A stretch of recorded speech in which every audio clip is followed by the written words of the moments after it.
Graça e paz, Igreja do Senhor. Amém. Aleluia. Quero cumprimentar a todos na doce paz do Espírito Santo de Deus, parabenizar os papais que estão aqui presentes, os pais que também estão em casa, os pais espirituais que têm cuidado do rebanho, que Deus possa abençoar a tua vida poderosamente. Como eu sempre tenho dito, você está no melhor lugar do planeta Terra. Quantos creem? Porque o melhor lugar onde nós podemos estar é na presença do Senhor. E a palavra do Senhor, no livro de Mateus, capítulo 18, declara: aonde dois ou mais se reúnem no nome do Senhor, ali Ele está presente.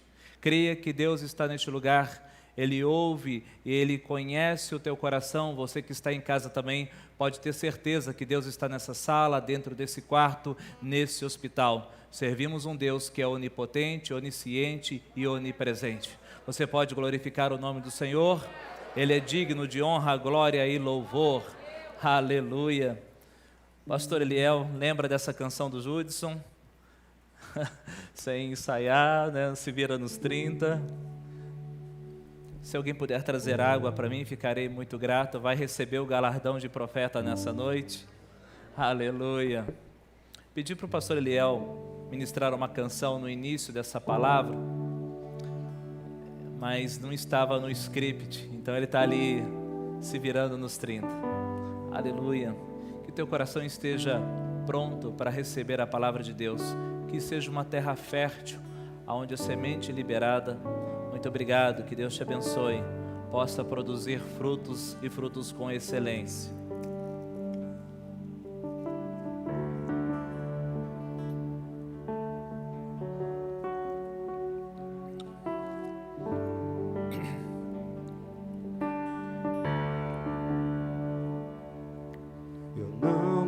Esqueci do dia em que eu deixei a casa do Pai.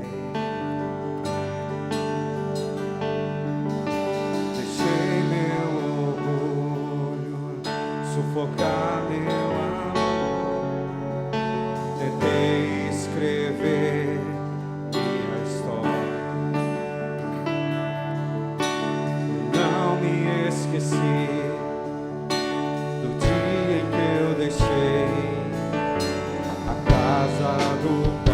Aleluia. Deixei meu orgulho sufocar meu amor. Tentei escrever a minha história, mas hoje estou aqui. Tenho saudade do meu pai. Será que ele ainda se lembra de mim?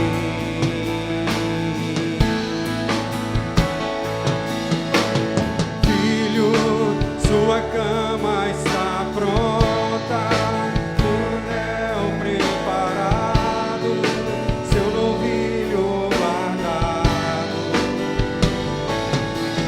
suas sandálias eu já preparei, suas vestes eu lavei, só falta você.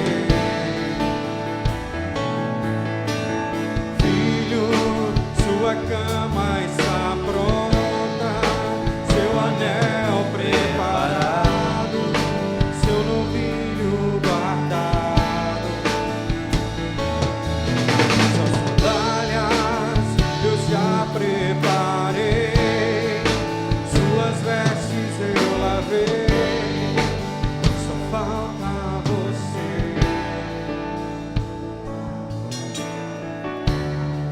Aleluia. Glória a Deus. Amados, a palavra que eu quero compartilhar contigo nessa noite está em Lucas, capítulo de número 15. Lucas, capítulo de número 15, é um texto muito conhecido.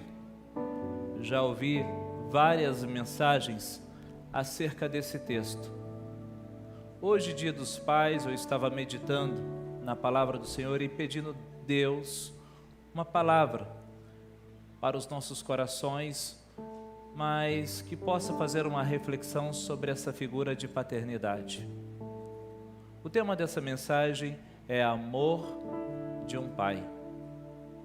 Amados, para quem está acostumado com as minhas palavras, eu sempre trabalho com sermões temáticos. Em cima de um tema, eu desenvolvo um sermão. Mas nessa noite eu quero trabalhar contigo um sermão textual. O que é um sermão textual? Eu quero trabalhar em cima desse texto. A Bíblia está aberta em Lucas capítulo 15. O versículo 1 diz assim: aproximavam-se de Jesus todos os publicanos e pecadores para o ouvir. Aproximavam-se de Jesus todos os publicanos e pecadores para o ouvir. Quer dizer, Jesus estava ensinando, e quando ele estava ensinando, tinha uma multidão próximo dele. Publicanos eram odiados pelos judeus, porque os publicanos eram judeus que estavam, na função, no cargo de cobrar impostos do próprio povo judeu. E geralmente eles cobravam a mais. Se tinha que cobrar R$100 de impostos, um publicano ele cobraria 200. 100 é de César e 100 é meu. Lembrando que toda a Palestina naqueles dias estava sobre o domínio de Roma. Então Roma elegia dentro do próprio povo judeu publicanos para cobrar impostos do povo. Então os judeus odiavam essa classe de pessoas. E também tinha os pecadores, ou seja, aqueles que não estavam no templo, aqueles que estavam andando de um lado para o outro. E esse tipo de gente agora para ouvir o Senhor Jesus. Lógico que com ele também estavam os discípulos, porque era uma oportunidade para ensinar como é que funciona e como trabalha o ministério. Mas dentro desse contexto, Jesus ali ensinando, uma situação começa a acontecer, porque no versículo de número 2 o texto está dizendo: e murmuravam os fariseus e escribas, dizendo: este recebe pecadores e come com pecadores. Se realmente ele fosse o Filho de Deus, se realmente ele fosse o Messias, jamais ele estaria com pecadores, jamais estaria com publicanos, ele estaria dentro do templo. Mas a palavra do Senhor, no livro de Lucas, no capítulo 19, declara que ele veio para buscar e salvar aquele que se havia perdido. É esse que ele está buscando. Um dia eu estava perdido, um dia você estava perdido, e ele te encontrou. Nós sempre dizemos que um dia eu encontrei Jesus. Não, na verdade ele que te encontrou. Estávamos em trevas, na lama do pecado, e ele estendeu as mãos e nos retirou daquele lugar e nos trouxe para a sua maravilhosa luz. Quantos podem dizer amém? Glória a Deus. Mas eles estavam murmurando, porque não era para Jesus atender esse tipo de gente. No entendimento deles, não era para Jesus atender essas pessoas. Mas, veja bem, o propósito de Jesus é trazer luz aonde há trevas. O propósito de Jesus é ir onde está o pecador, aonde está o necessitado e o aflito. É para esse propósito que ele veio. Tirando uma lição desses 2 versículos, eu acho interessante porque fariseus e escribas eram uma classe religiosa, uma classe que frequentava o templo naqueles dias. É uma classe que estava dentro da liturgia, dos cultos daquela época. E essa classe estava praticamente fechando a porta e a oportunidade para os publicanos, para aqueles que eles consideravam pecadores. Não, você não pode estar em nosso meio. Nós somos separados. Na verdade, eles estavam aprisionados dentro de um sistema religioso. E é interessante pensar sobre isso, amados, porque eu sempre vejo a igreja como um hospital. Talvez porque eu trabalhei 8 anos no hospital, e trabalhando 8 anos no hospital, eu percebi algo muito interessante, que quem vai no hospital é porque está doente. Não é verdade? Quem procura médico é porque está doente. E eu vejo a igreja como um hospital, e dentro desse hospital tem pessoas que estão buscando cura nas mais variadas áreas de sua vida. Amém? Né? Cada um, dentro do hospital tem várias especialidades. Onde eu trabalhei tinha vários consultórios, centro cirúrgico, UTI, tem várias especialidades, cada um para atender a necessidade humana, e cada um com um problema diferente. Assim também somos nós dentro de uma igreja, cada um enfrenta uma situação, cada um enfrenta um problema. O que nós não podemos fazer, como os escribas e fariseus, dizer assim, está vendo?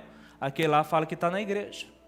Está vendo? Eu não vou na igreja porque lá o pessoal que vai na igreja, tudo faz as coisas erradas, faz isso, faz aquilo, por isso que eu não vou na igreja. Você não vai na igreja, na verdade, é porque você não toma uma posição com Deus. E aí tenta transferir a culpa para alguém. Mas quem vai na igreja está declarando, eu estou doente e preciso de cura. Aqui dos enfermos eu sou o mais enfermo, porque a partir do momento que cada dia eu conheço mais essa palavra, eu identifico áreas da minha vida que precisam ser transformadas e curadas. Quantos estão me entendendo? Então a igreja, na verdade, é um grande hospital para receber vidas que estão sofrendo, pessoas que estão enfrentando aflições, e o Senhor está dizendo, ei, vinde a mim. Vinde a mim, glória a Deus. Então, na verdade, fariseus e escribas, eles deveriam estar alegres, porque a palavra está sendo ministrada para toda classe de pessoas, para toda a sociedade, estava tendo a oportunidade de ouvir a mensagem e também de se converterem, de ter uma vida transformada. Mas isso, de certa forma, deixava eles tristes, abatidos. Amados, na verdade, nós não somos juízes. Na verdade, nós estamos aqui na condição de servo. Amém? Aleluia, não estou aqui para julgar o A, ou o B, ou o C, mas estou aqui para dizer, Senhor, tem misericórdia da minha vida. Hoje é um culto de ceia, e eu sempre digo aqui na igreja que culto de ceia, quando o pão e o cálice é apresentado para os irmãos, deveria também ser entregue um espelho, para que você pudesse olhar a tua imagem e perguntar, quem eu sou? Quem verdadeiramente eu sou? E na verdade, quando Jesus percebe que eles estavam murmurando, então propõe 3 parábolas. A parábola da ovelha perdida, a parábola da dracma perdida e a parábola do filho pródigo.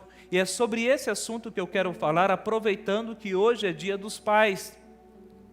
A parábola do filho pródigo. Na verdade, né, a parábola do filho pródigo, esse subtítulo aqui nessa mensagem, isso foi os estudiosos que colocaram. Na verdade, poderia ser o amor de um pai, ou o pai e os seus 2 filhos. Porque sempre quando nós ouvimos mensagem a respeito desse texto, a nossa ênfase vai ser falar sobre o filho pródigo. O filho pródigo. Mas eu também quero dar ênfase nessa noite a esse pai, o pai do filho pródigo. Amém, amados? Todos estão comigo? Então vamos para o versículo de número 11. Eu disse para você que hoje é um sermão textual. Veja bem, no versículo de número 11, a palavra diz, continuou. Certo homem tinha 2 filhos. Então agora Jesus falou a primeira parábola, falou a segunda, e o texto está dizendo, ele continuou, agora está falando a terceira parábola. Parábola é histórias do cotidiano, é uma forma das pessoas entender melhor o assunto que está sendo dito. Versículo de número 12. O mais moço deles disse ao pai, Pai, dá-me a parte dos bens que me cabe, e ele lhes repartiu os haveres. Então esse filho mais novo, isso é completa loucura naqueles dias. Naquele sistema de crença e de valores e de cultura, era inapensável, não cabe num raciocínio humano naqueles dias, um filho moço pedir parte da herança para o pai. Na verdade, é como ele diz assim: pai, eu quero que você morra. Não teria um mínimo cabimento e lógica o que esse jovem fez. É algo muito grave, por isso, nessa parábola, Jesus chama a atenção dos espectadores. Ele chama a atenção dos publicanos, ele chama a atenção dos pecadores, ele chama a atenção dos escribas, dos fariseus e também dos discípulos. Peraí, ele está falando agora que esse filho pediu parte da herança. Ele está contando uma parábola onde o filho pediu parte da herança. E interessante que esse pai não briga, esse pai não questiona, esse pai ele não toma aquela atitude e fala assim: não, eu não vou dar. Só por cima do meu cadáver. Não é essa atitude que a gente vê na atitude desse pai, e sabemos que aqui Jesus está falando uma parábola, mas se referindo ao Pai Celestial, mas aqui o texto está dizendo que ele reparte. Porque nós servimos um Deus que te dá liberdade para escolher. Nós servimos um Deus que Ele dá liberdade para você fazer as tuas escolhas. E o que você está vivendo hoje é resultado daquilo que você escolheu. Se as suas escolhas foram boas no passado, você está fazendo boas colheitas. Mas se as escolhas foram ruins, a colheita também está sendo ruim. Mas são resultado das suas escolhas. Você não foi obrigado. Jesus não te pressionou. Ele não te pegou pelos cabelos. Você teve a oportunidade de escolher. Esse jovem está tomando a pior decisão, fazendo a pior escolha. O pai poderia falar assim: não, eu não vou permitir, porque você não sabe o que está pedindo. Pai, eu quero a parte da minha herança. Então, toma, filho. Se você está pedindo, está aqui. Justamente falando da liberdade que Deus te dá para escolher. Então, peça ao Espírito Santo de Deus que ensine cada dia a tomar as melhores decisões. E para tomar as melhores decisões, lógico, com certeza, é depois de um período de oração. Por isso que nós temos a oração da madrugada, porque nós entendemos que melhores decisões e atitudes que você vai ter serão depois de um período de oração. Amém? Quantos estão me entendendo? Então esse jovem aqui tomou a decisão e o pai respeitou. E ele fez uma escolha, e a escolha, na verdade aqui a gente vê que trouxe duras consequências. É importante você saber disso, escuta, porque de repente você está falando: Deus, por que eu estou enfrentando isso? Deus, por que estou passando por aquilo? Mas muitas vezes é resultado das escolhas que um dia você tomou. Um dia eu estava no hospital e precisei tomar uma decisão: continuar trabalhando naquele hospital ou assumir esse ministério como um pastor integral. Eu fiz uma escolha e hoje eu colho o resultado dessa escolha. Quantos estão me entendendo? Então, amados, veja agora no versículo de número 13 o resultado de uma péssima escolha. Passados não muitos dias, o filho mais moço, ajuntando tudo o que era seu, partiu para uma terra distante e lá dissipou todos os seus bens, vivendo dissolutamente. Eu acho que foi daqui que surgiu a hashtag partiu, né? Porque partiu. Versículo 14. Depois de ter consumido tudo, sobreveio àquele país uma grande fome e ele começou a passar necessidade. Versículo 15. Então ele foi e se agregou a um dos cidadãos daquela terra, e este o mandou para os seus campos a guardar porcos. Amados, veja a cena aqui comigo. As escolhas que ele fez agora está vindo o resultado. Quem está me entendendo? Foi castigo de Deus, sim ou não? As escolhas que ele fez, agora está vindo o resultado. Interessante aqui no texto que fala que agora, presta atenção no versículo de número 15. Então, ele foi e se agregou a um dos cidadãos daquela cidade, e este mandou para os seus campos aguardar porcos. Veja bem, Jesus está aqui ensinando publicanos, pecadores, os discípulos, escribas e fariseus. O público de Jesus era judeu. Eram judeus. E os judeus entendiam, né, que justamente um bom judeu jamais ele deveria se aproximar de um porco. Muito menos se envolver com esse porco. Eles não comem nem a carne de porco. E agora esse jovem está cuidando de porcos. Então, para essa multidão que está ouvindo Jesus, esse jovem, por causa da sua escolha e da sua decisão, ele atingiu o fundo de um poço. Decisões que você toma hoje de forma precipitada podem te levar para o fundo de um poço. Podem te levar para um lugar terrível. No versículo de número 16, ali desejava ele fartar-se das alfarrobas que os porcos comiam, mas ninguém lhe dava nada. Além de estar cuidando de porco, agora está comendo lavagem de porco. Olha que situação. Presta atenção agora o que eu quero trazer para você.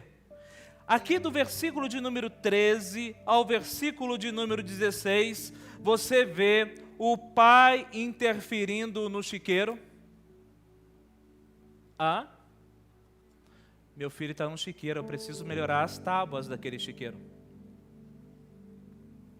Meu filho está no chiqueiro, eu preciso ver se eu arrumo pelo menos um colchão de capim para ele, talvez não sei onde ele está dormindo. Vocês em algum momento vê o pai melhorando esse chiqueiro? Sim ou não? Então o filho agora está enfrentando, né, as consequências de sua decisão, mas nesse texto parece que o pai está ausente. Que amor é esse? Como que esse pai pode falar de amor e não faz nada pelo filho? Se ele sabe que o filho está no chiqueiro, por que ele não faz nada? Por que ele não vai lá e melhora pelo menos esse chiqueiro?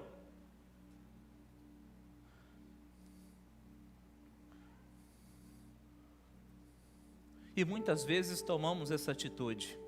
Em momentos que nós enfrentamos por causa da desobediência, ainda queremos culpar Deus, dizendo: Deus, o Senhor não me ouve.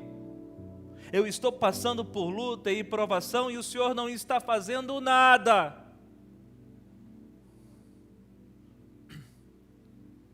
É como se o Senhor estivesse esquecido de mim. Olha onde eu estou agora. Mas a intenção não é arrependimento. A intenção é que Ele melhore aquela situação que você está vivendo ali. Aquela situação de imundícia. E Deus não vai melhorar essa situação de imundícia. Quantos estão me entendendo? Ele quer que você saia daí. A proposta dele é te tirar da lama. A proposta dele é te tirar das trevas. Quantos estão me entendendo? E não melhorar as suas trevas. E não melhorar a lama. Apesar que muitos hoje tomam banho de lama, né? Mas a proposta não era essa. A proposta é que ele tomasse uma decisão. E, infelizmente, acompanhando pessoas, eu percebo que tem pessoas que você pode dar os melhores conselhos. Existe um ditado popular que diz assim: se o conselho fosse bom, você não daria, você venderia. Porque às vezes você está conversando com uma pessoa, parece que ela instala um tubo, um cano de PVC, e tudo que você fala entra aqui e sai por aqui. E se você falar aqui, sairá por aqui. Incrível.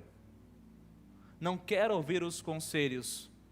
Às vezes acaba procurando a gente para ouvir uma palavra que agrada o coração. A pessoa está dentro de um chiqueiro, a pessoa está em trevas, fazendo algo terrível, mas ela quer uma palavra que conforte ela dentro daquele chiqueiro, que conforte ela dentro daquela situação. Quantos me entenderam? E geralmente, na maioria das vezes, os pastores, discipuladores, vão trazer uma palavra que te tira de dentro desse chiqueiro. Estão me entendendo? Mas então ele precisava decidir. A decisão partiria dele.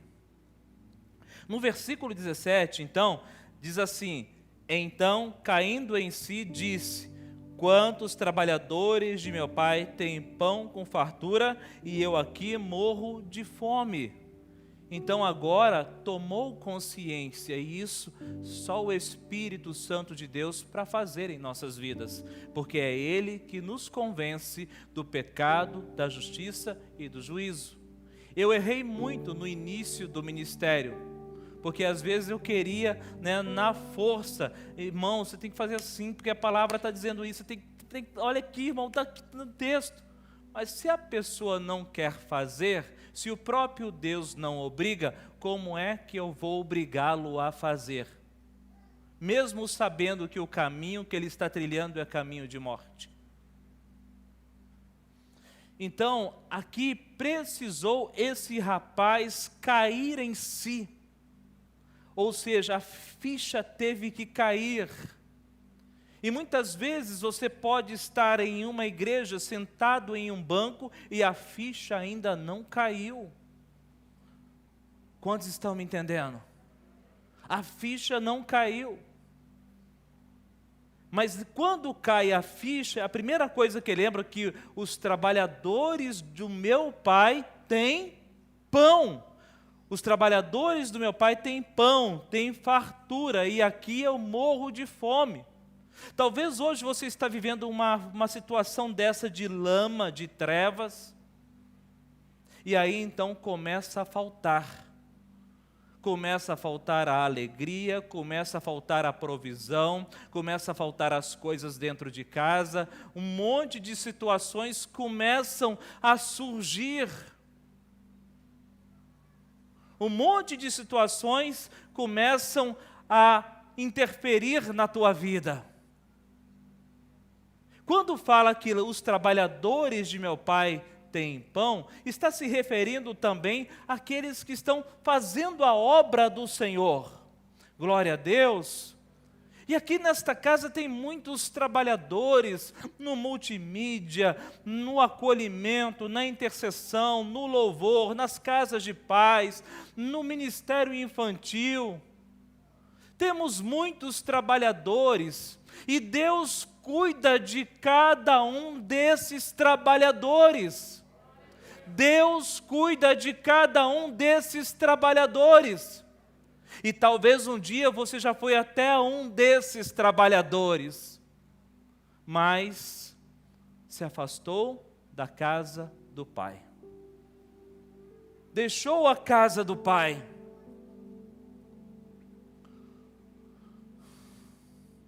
E aí de repente experimenta a escassez.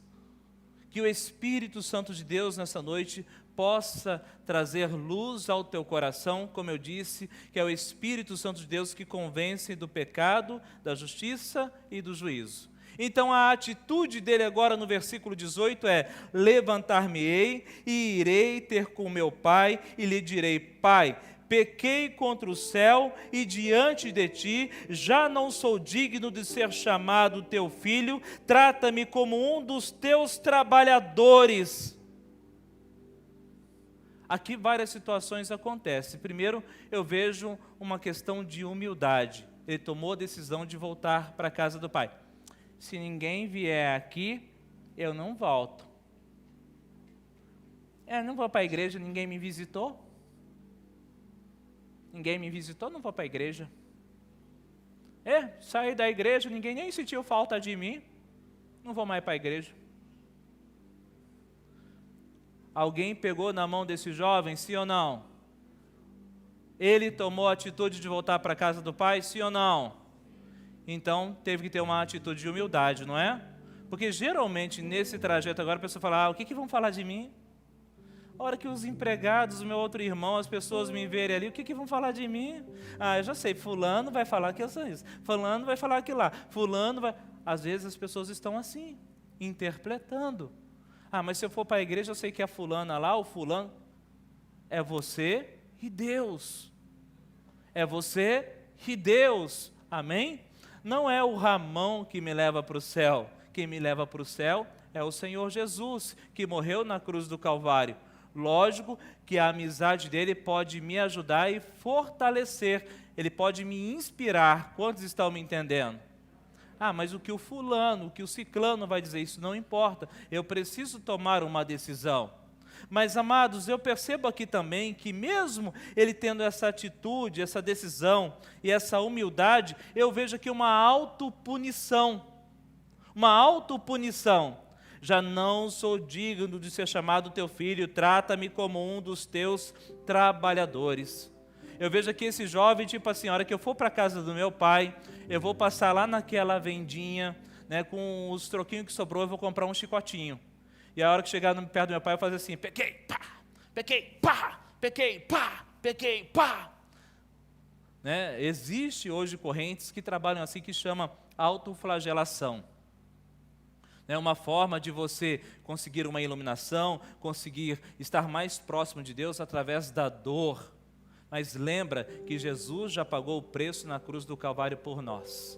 Glória a Deus. Então veja bem que também não adianta uma autopunição. Agora eu não sirvo mais para nada. Eu vou para a igreja, mas agora eu não sirvo mais para nada. Não sirvo para fazer mais nada. Miserável homem que sou. Agora eu vou me conformar com o banco daquela igreja. Vou até colocar o meu nome, pedir para o pastor, vou escrever a caneta, que aquele banco lá é meu, porque agora eu não presto mais, eu não valo mais nada, Deus, eu não valo mais nada. Quem te falou que você não vale mais nada? Foi Deus ou foi o diabo?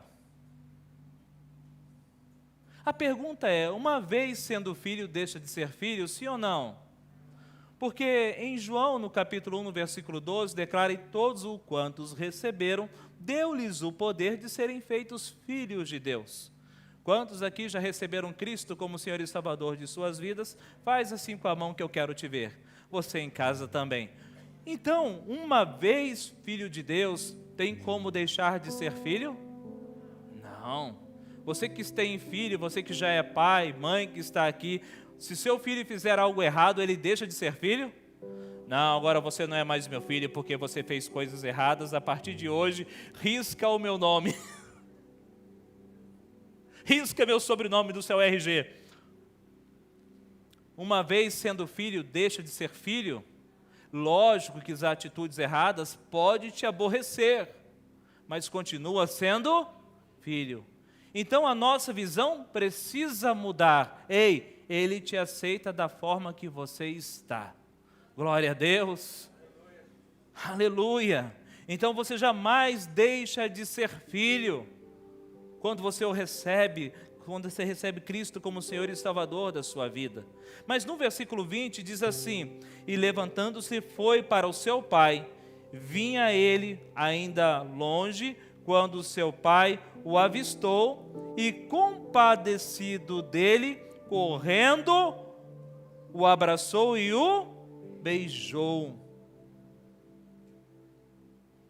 O pai poderia dizer assim, filho, seja bem-vindo. Entra aí que depois a gente conversa. Fecha a porta aí, a hora que as visitas saírem a gente conversa. Tem um porrete te esperando. Diz que vai entrando, filho, pode ir entrando. Diz que já vai arrancando o cinto. Ou então o filho vai entrando, ele já pede para você, traga lá o chicote quando eu ando de cavalo. Foi essa a atitude dele? Lembra que Jesus está ensinando. Você sempre precisa ter a cena de Jesus ensinando. Ele o abraçou e o... Eu acho que nesse momento, escribas e fariseus...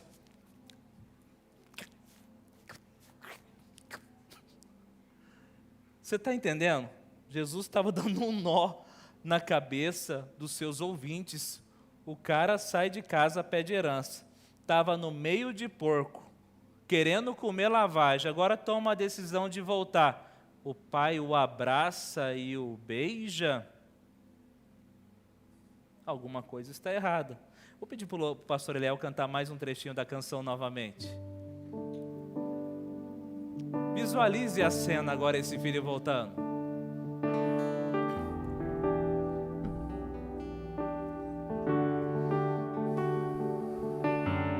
Filho, se você pudesse ouvir. Filho, se você pudesse ver. Todo dia eu me debruço na janela, na esperança de te ver voltar pra mim. Filho, sua cama está pronta, seu anel preparado, seu novilho guardado. Aleluia. Suas sandálias eu já preparei, suas vestes eu lavei, só falta você. Veja bem, nesse texto, no versículo 20, a postura desse pai diz assim que ele o viu de longe. Quer dizer que esse pai, presta atenção, um dia esse pai, quando entregou parte da herança para esse filho pegou a parte da herança. Como naqueles desenhos animados, fez uma trouxa de roupa, pegou uma varinha de pau, colocou nas costas. Quem já viu desenho animado assim? Antigamente era esses desenhos animados.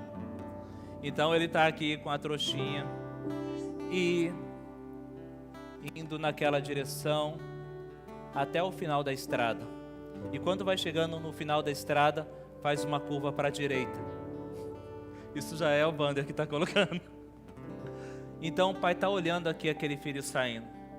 Ele está vendo agora o filho pelas costas. Ele poderia correr atrás. Ele poderia insistir, mas o coração do filho já tinha tomado uma decisão. E aquele filho vai embora. Então agora o texto está dizendo, né, no versículo 20, vinha ele ainda longe quando seu pai o avistou. Ou seja, o pai sempre estava olhando para aquela estrada com a esperança de o filho retornar. Eu tenho certeza que em horas do dia o pai ia lá e dava uma olhada na estrada. Se vinha alguém vindo, ele esperava e ele tentava aproximar para ver se era o filho dele. Falava, não é meu filho. E aí voltava para as atividades. E assim sucessivamente, olhando, será que é meu filho que está vindo agora? Não, não é o meu filho. Então esse pai, quando viu de longe, quer dizer que ele estava sempre esperando esse retorno. Ele estava sempre esperando esse reencontro. Isso quer dizer que o Pai Celestial, esse Pai tão amoroso, Ele não nos abandona. Amém? Na verdade, somos nós que o abandonamos. É nós que falamos assim, eu não quero mais estar na tua presença. É eu que não quero estar mais na tua presença. É eu que não quero mais estar junto de ti. E tomo uma decisão de me afastar. Porque esse Deus que nós cremos e servimos, Ele sempre estará de braços abertos, pronto para te receber. Quantos podem dar um glória a Deus? Mas o problema é como você enxerga Deus. Como o pastor Eliel falou no início, como você o enxerga. Porque de repente, pastor, eu não tenho uma referência de pai, eu não conheci o meu pai.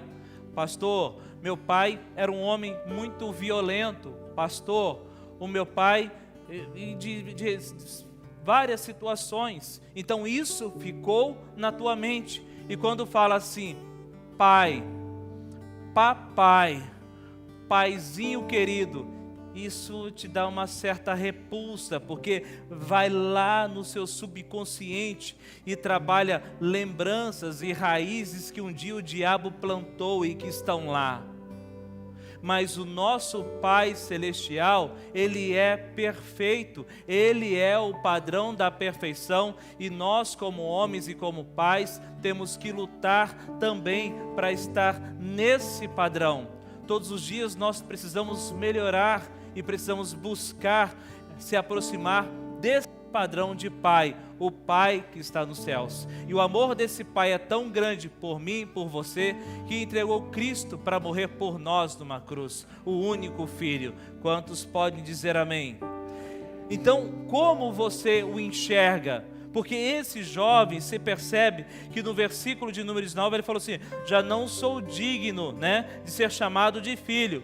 Eu vou lá e quero ser tratado como um dos funcionários. No versículo 21 ele volta a dizer, e o filho lhe disse, pai, pequei contra o céu e diante de ti, já não sou digno de ser chamado teu filho.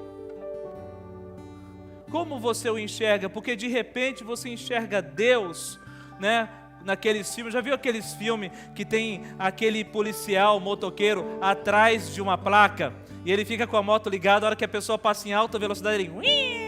Já viram? Então, de repente, você enxerga Deus só dessa forma, Aquele policial motoqueiro que está ali atrás da placa e... ele pecou! Peguei! Não escapa não, pegou, você pecou, agora eu te peguei. Então, de repente, experiências tão terríveis que você teve na infância e no passado, e sempre você vê Deus dessa forma. Um Deus que está pronto para te punir. O Deus que nós servimos, Ele não é permissivo, mas, porém, Ele sempre está pronto para perdoar. Amém?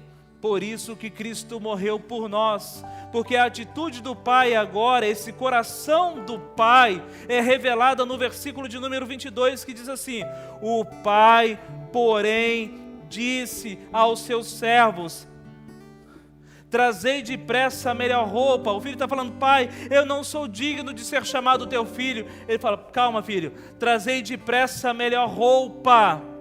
Trazer a melhor roupa justamente para que aquela roupa manchada pelo pecado, pelo abandono, pela vida que ele viveu, os traumas, seja retirado agora e seja colocado uma veste limpa.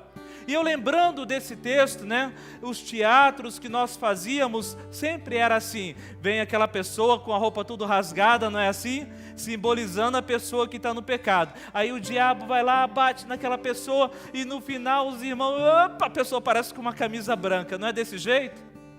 Porque justamente tirar aquela roupa velha, as velhas lembranças, a dor e o sofrimento e mostrar para ele que agora chegou um novo tempo. Chegou um tempo de novidade de vida, o passado ficou, filho, vamos viver daqui para frente. Quantos podem dizer amém? Aleluia. Eu acho naquele momento o pai falou assim, você está no melhor lugar do planeta Terra. Porque literalmente o melhor lugar não é dentro de um chiqueiro. Quem pegou? Amém.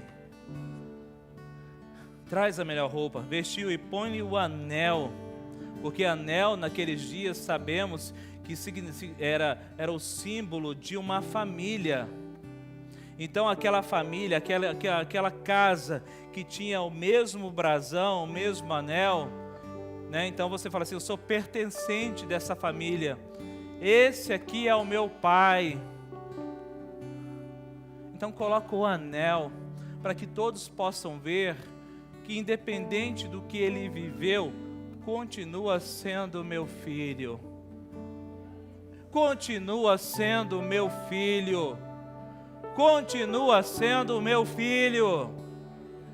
Aleluia. Eu assisti um filme daquele filme chamado Ben-Hur. Eu não sei se foi o mais antigo ou o mais novo, mas tem uma cena que um soldado, aquele centurião romano, ele manda o Ben-Hur em tal lugar, e aí o Ben-Hur fala assim, mas como que eu vou chegar lá e dizer? Ele falou assim, leva o meu anel. Entregou na mão de Ben-Hur, porque o anel simbolizava a autoridade, né, e a representatividade. Você está me representando. Então, quando coloca o anel, está devolvendo a autoridade para aquele filho, de membro daquela casa.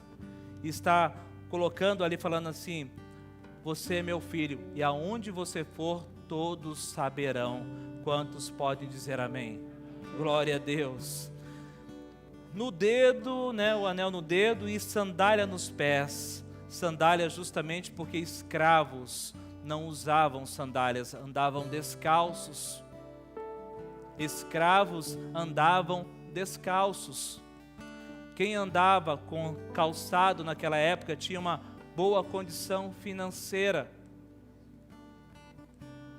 Então veja bem, amados, nesse texto eu aprendo que quando você está numa vida de pecado, você se torna escravo do pecado, escravo daquela situação. Mas quando você vem para a presença do Senhor, Ele te tira da escravidão e te coloca na posição de filho. Quando está colocando aqui sandália nos pés, está dizendo, você não é escravo nessa casa, você é meu filho. E o texto continua dizendo, comamos e regozijemo-nos. Então, quando um filho volta para a casa do pai, há alegria nos céus. Muito fraco. Quando o filho volta para casa, há alegria nos céus. Então que toda culpa, todo peso de acusação caia por terra em nome de Jesus, porque um coração contrito e quebrantado, o Senhor não desprezará. Glória a Deus. Versículo 24, porque este meu filho estava morto e reviveu, estava perdido e foi achado. E começaram a regozijar-se. Quando nós estamos no mundo, quando nós estamos nas trevas, aos olhos de Deus nós estamos mortos. Efésios capítulo de número 2, versículo 1, coloca aqui para mim, por favor.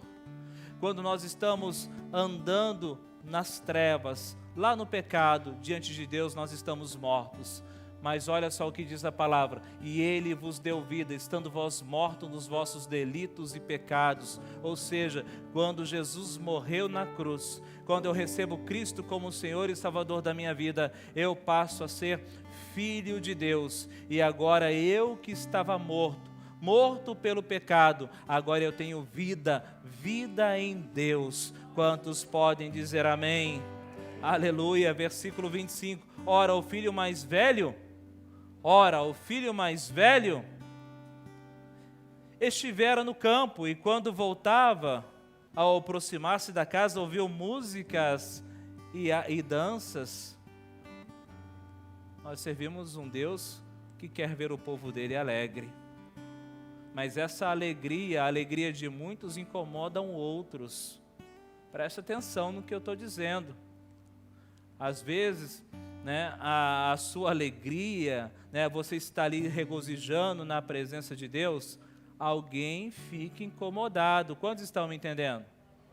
Né? Porque aqui agora o filho voltou, a comunhão foi restaurada. Lembra que o texto está apontando para Deus, amém? A comunhão foi restaurada, está tendo festa agora, mas teve gente que ficou triste. De repente você está convivendo com pessoas que ficam mais alegres vendo você, dependendo de uma cesta básica, dependendo, né, de R$10. Infelizmente, quantos estão me entendendo? Fala assim, ó, fulano comprou um carro novo, essa pessoa até chora, entristece. Mas eu quero dizer para você que o nosso Pai que está nos céus, Ele quer ver os seus filhos alegres. Quantos podem dizer amém? Mas esse outro irmão que chega agora na cena, ele, foi triste com a situação. Olha o que diz o versículo 28. Ele se indignou e não queria entrar. Saindo, porém, o pai procurava conciliá-lo. Ele ficou tão indignado com esta cena que não queria nem entrar dentro de casa.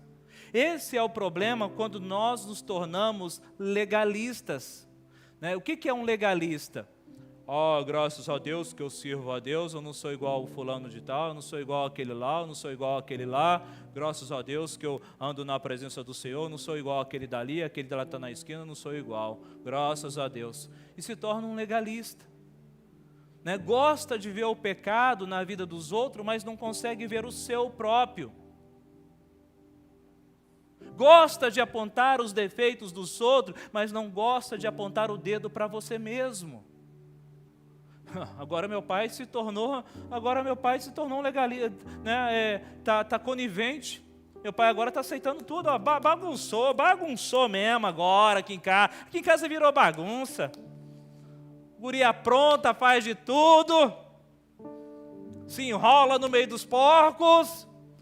Agora chego aqui em casa, está o cara vestido com anel no dedo e sandália no pé. Meu pai caducou mesmo. Ele não conseguiu entender o coração de um pai, a compaixão e amor. Por isso que jamais a gente pode andar nas ruas, quando vê uma situação, fala assim: Senhor, destrói lá aqueles que estão lá naquela avenida, lá naquela esquina, lá, destrói todo mundo, mata todo mundo. Cadê a sua compaixão e seu amor por aqueles que perecem? Cadê o seu amor e a sua compaixão por vidas que estão indo para o inferno? Senhor, volta logo, Jesus, eu quero ir para o céu, volta logo. Se ele ouvir a sua oração nessa noite, eu tenho certeza que pai de muitos que estão aqui, mãe de muitos, irmãos de muitos, vai para o inferno ainda hoje. Sim ou não? Mas não eu ajoelhar meu joelho aqui agora e falar: Deus, volta hoje à meia-noite, eu não aguento mais esse mundo. E Deus fala: sim, meu servo, por causa da tua oração, voltarei à meia-noite. 5 segundos, quem que ficou para trás aí na sua vida? Isso se chama egoísmo. Só pensou em você mesmo. Senhor, Maranata, ora vem, Senhor Jesus. Mas que as vidas que estão perecendo sejam alcançadas pela tua graça e pela tua misericórdia. Aleluia. Que haja festa todos os dias dentro da sua casa, Senhor. Que todo dia possamos estar em festa, porque um pecador se arrependeu, tornou a vida. Glória a Deus. O texto está dizendo que ele não queria nem entrar em casa, e o pai estava procurando conciliar. Veja bem, amados, o Espírito Santo de Deus nunca vai trabalhar na separação. O Espírito Santo de Deus nunca vai trabalhar na divisão. O Espírito Santo de Deus sempre vai trabalhar a conciliação ou reconciliação. Quem está me entendendo? Eu vou separar porque Deus mandou eu separar. Ele sempre vai trabalhar conciliando, reconciliando. Se alguma coisa quer dividir, quer separar, pode ter certeza que não é Deus. Amém, amados? Já estou finalizando. Versículo 29. Mas ele respondeu ao seu pai: há tantos anos que te sirvo. Aqui está uma chave muito importante. Há tantos anos que te sirvo. Então quer dizer que ele trabalhava na casa do pai. Então isso pode acontecer conosco. Tantos anos estou lá servindo na igreja. 10 anos que eu estou servindo na igreja, ajuda a limpar a igreja, ajuda a tirar a telha de aranha da igreja, ajuda a fazer o marmitex, ajuda a igreja do tijolo, e ninguém olhou para mim, o irmão que chegou ontem já olharam para ele.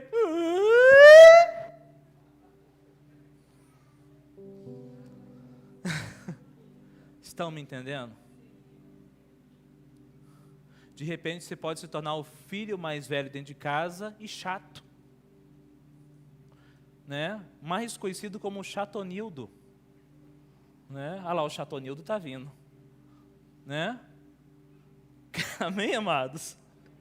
Né? Há tantos anos que te sirvo sem jamais transgredir uma ordem tua, e nunca me deste um cabrito sequer para alegrar-me com meus amigos. Olha só o que o pai vai responder. Vindo, porém, este teu filho, que ainda continua o outro filho, vindo, porém, este teu filho, que desperdiçou os teus bens com meretrizes, vão apontar o dedo com meretrizes, né? Tu mandaste matar para ele novilho cevado. Meu pai não era crente. Ele falava assim: filho, nunca aponta o dedo para ninguém, porque quando você aponta o dedo para alguém, tem 3 dedos apontando para você. Falei, eu acho que meu pai era profeta. E não era crente. Fala, filho, nunca aponta o dedo para ninguém. Quando você aponta o dedo para alguém, tem 3 apontando para você. E aqui ele faz questão de apontar. Gastou dinheiro com meretrizes. Ele não se preocupou com o filho que retornou até agora não caiu a ficha. Então, versículo 31, então lhe respondeu o pai: meu filho, tu sempre está comigo e tudo que é meu é teu. Na verdade, o problema do filho mais velho é que ele, cuidando da vida dos outros, não conseguia desfrutar de tudo aquilo que o pai já lhe deu. E às vezes vejo isso como pastor na igreja, né? Deus coloca a pessoa numa posição, em um ministério, ela não consegue desfrutar daquele ministério, ela não consegue desfrutar, porque às vezes ela está ali naquele ministério, tá? Para aquele lá, ó, matou um cabrito, já matou um carneiro, para mim nunca fez nada. Para mim nunca fez nada lá, ó. E aí, Deus que já te entregou tanta coisa, você não consegue desfrutar. Até a alegria do irmão começa a te incomodar. Então, terminando essa mensagem, olha agora o que Jesus, voltando para a cena, o que ele está ensinando para os escribas, para os fariseus, para os publicanos, para os pecadores e também para os discípulos. Ele está ensinando justamente e apresentando um Pai que nos ama com amor e com compaixão. Não importa aquilo que você fez, não importa quem você era, ele está dizendo: estou de braços abertos para te receber. Quantos podem dizer amém? Então eu peço que você se coloque de pé no nome de Jesus.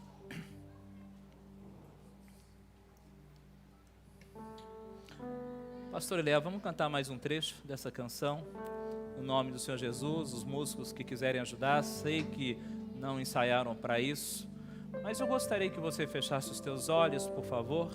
Deixe o Espírito Santo falar contigo, você que está em casa também, no nome do Senhor Jesus.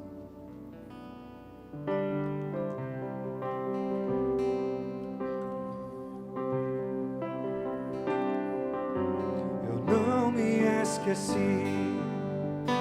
do dia em que eu deixei a casa do Pai. Deixei meu orgulho sufocar meu amor. Tentei escrever minha história,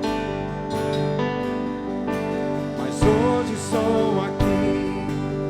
Sinto saudades do meu Pai. Será que Ele ainda se lembra de mim? Mas hoje sou aqui. Sinto saudade do meu Pai. Será que Ele ainda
nessa ministração e nessa palavra,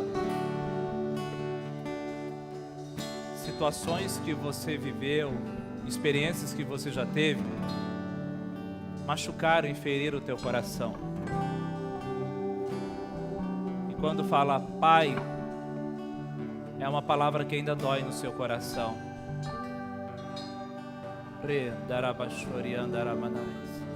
Mas nessa noite o Senhor ministra sobre a tua vida. Isaías capítulo de número 49, versículo 14, diz assim: mas Sião diz. Quando está dizendo Sião, aqui pode ser mas Maria, Pedro, João, Antônio diz: o Senhor me desamparou, o Senhor se esqueceu de mim. Aí ele responde: acaso pode uma mulher esquecer-se do filho que ainda mama? De sorte que não se compadeça do filho do seu ventre? Mas ainda que esta viesse a se esquecer dele, eu todavia não me esquecerei de ti. Eis que nas palmas das minhas mãos te gravei. Os teus muros estão continuamente perante mim, ou seja, eu estou olhando para você. É eu que cuido de você. O teu nome está gravado na palma da minha mão.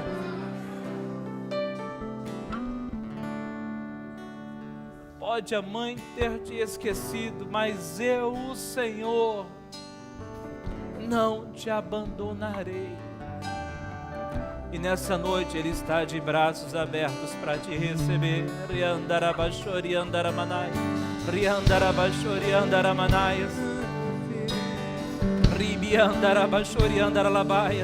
O Espírito de Deus está ministrando nessa noite um espírito de adoção. Filho, se você pudesse ouvir. O espírito de adoção está nessa casa. Filho, se você eu, pudesse o Senhor, ver, não te abandono. Todo dia o teu nome está gravado na palma das minhas mãos.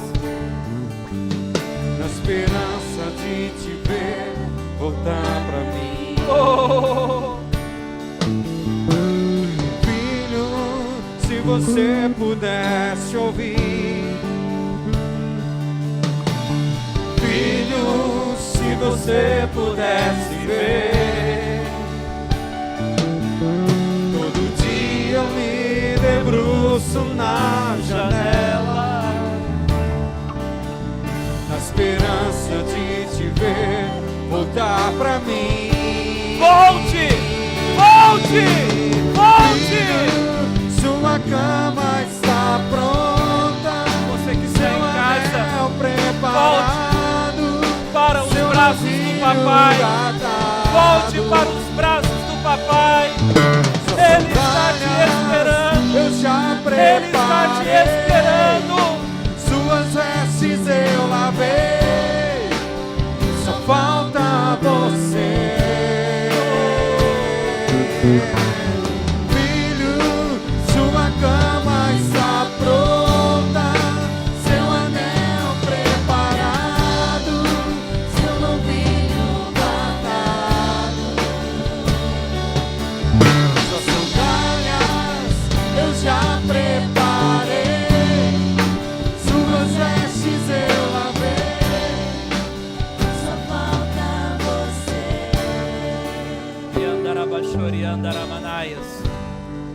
Quando eu falo de um espírito de adoção, é justamente porque muitos que estão aqui nessa noite, experiências tão terríveis que enfrentaram, que tiveram uma imagem distorcida de pai, e o Pai Celestial está dizendo: você é minha filha, você é o meu filho. Hoje você faz parte dessa família. Hoje você entra nessa casa. Hoje eu troco as tuas vestes. Hoje eu coloco anel no seu dedo e sandália nos teus pés. Aleluia. Aleluia. Aleluia. Glória a Deus. Quantos recebe e toma posse essa palavra, aplauda o Senhor, porque